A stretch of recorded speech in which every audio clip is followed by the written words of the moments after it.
അക്കാലത്ത് യാത്ര ചെയ്ത് ക്ഷീണിച്ച യേശു ആ കിണറിൻകരയിലിരുന്നു. ആ സമയം ഒരു സമരിയാക്കാരി അവിടെ വെള്ളം കോരാൻ വന്നു. യേശു അവളോട്, എനിക്ക് കുടിക്കാൻ തരുക എന്ന് പറഞ്ഞു. അവന്റെ ശിഷ്യന്മാരാകട്ടെ ഭക്ഷണ സാധനങ്ങൾ വാങ്ങാൻ പട്ടണത്തിലേക്ക് പോയിരുന്നു. ആ സമരിയാക്കാരി അവനോട് ചോദിച്ചു, നീയൊരു യഹൂദനായിരിക്കെ സമരിയാക്കാരിയായ എന്നോട് കുടിക്കാൻ ചോദിക്കുന്നതെന്ത്?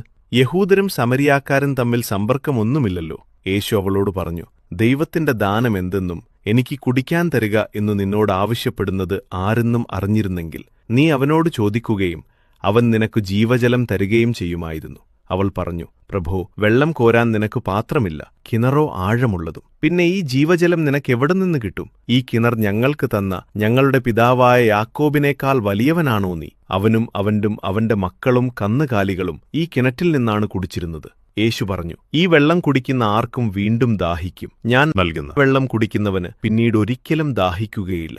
ഞാൻ നൽകുന്ന ജലം അവനിൽ നിത്യജീവനിലേക്കു നിർഗളിക്കുന്ന അരുവിയാകും. അപ്പോൾ അവൾ പറഞ്ഞു, ആ ജലം എനിക്ക് തരിക. മേലിൽ എനിക്ക് ദാഹിക്കുകയില്ലല്ലോ. വെള്ളം കോരാൻ ഞാൻ ഇവിടെ വരികയും വേണ്ടല്ലോ.